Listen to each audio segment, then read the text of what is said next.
In the last video, we were looking at how to become a number 6 type company and how to operate in this space in the middle. And we talked about the challenge being that because you're trying to get the restaurants to basically hand over their ordering and delivery to you, you've got to deal with a bunch of restaurants. You've got to attract the customers to the ordering platform, and you've got to manage the drivers. So it's really the hardest of all the potential delivery businesses that you could start, and therefore you need quite deep pockets in order to make it really work or to be very, very good. The technology's there, but it's the commercial side that's going to be really challenging. So what are the alternatives? Well, the most obvious things to do are to pick one of the two of those things. So either get involved in online ordering or to get involved in delivery. So I'm going to talk about delivery side because that's the bit that's closer to my heart. So if we're just talking about this space, we're just talking about the delivery side, it means you're not making any sales directly to customers, you're not preparing any food, you've literally just become an outsourced delivery service.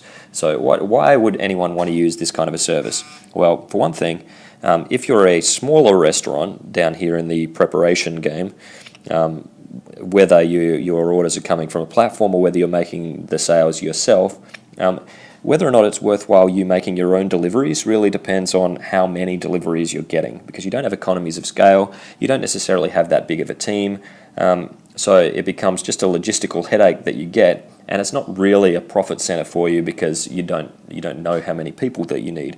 So that's why it can be quite attractive to go to one of these companies that's doing the ordering and the delivery for you, but then you're giving away the customer relationship.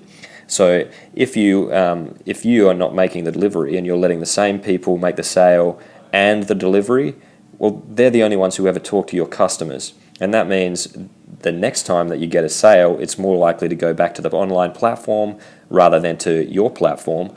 And then you're never going to get the higher commission that comes with being the one who actually makes the sale. So if you are getting sales from an ordering platform or from a walk-in or from your own sales or your own online platform, it makes sense in a lot of instances to try and manage your own deliveries or to get a third-party delivery service who's at least neutral so that you've got a better chance of future orders coming to you. And so this model is actually becoming more and more popular, and we're seeing companies who are doing deals directly with restaurants. So your customers in this case, your customers are actually not people ordering food. So let's delete some of this stuff. So in fact, let's go. So your customers is the restaurant, and so when you're trying to build your business up, instead of going and trying to build a campaign and competing directly with Uber, which quite frankly, who wants to try and compete with someone with very, very deep pockets? You're just going to restaurants in a narrow geographical area. You want to start as narrowly as possible and going around and doing the exact deal that I've just mentioned to you with them, where they might pay you a management fee on a month-to-month basis, or they might just pay you a per delivery fee, and your team of drivers are the ones who go make deliveries for them.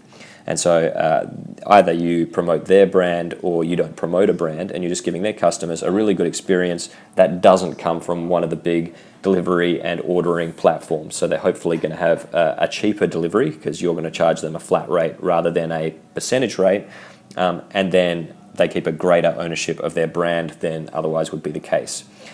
So the sort of companies who are signing up and starting to use Spatula to manage this kind of role are much smaller than the big mega companies who are doing the other things. So how does this work?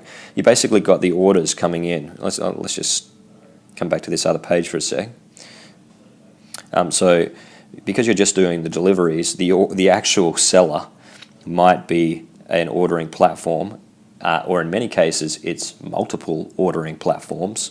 You got people who are taking orders from anyone they can get, so it might be coming from Grubhub, from Eat24, from Eat Street, from some other small tech startup, whoever it is. You might be getting orders from lots of different platforms, plus your own website, plus they're coming in over the phone, and somehow the restaurant is supposed to manage them all. So your role is to use some technology did some technology in order to make that easy. So let's just get rid of this and let's talk about how it works. In fact, I might stop there and we'll do another video to talk about how the technology works to solve that problem for restaurants. So I'll see you in the next video.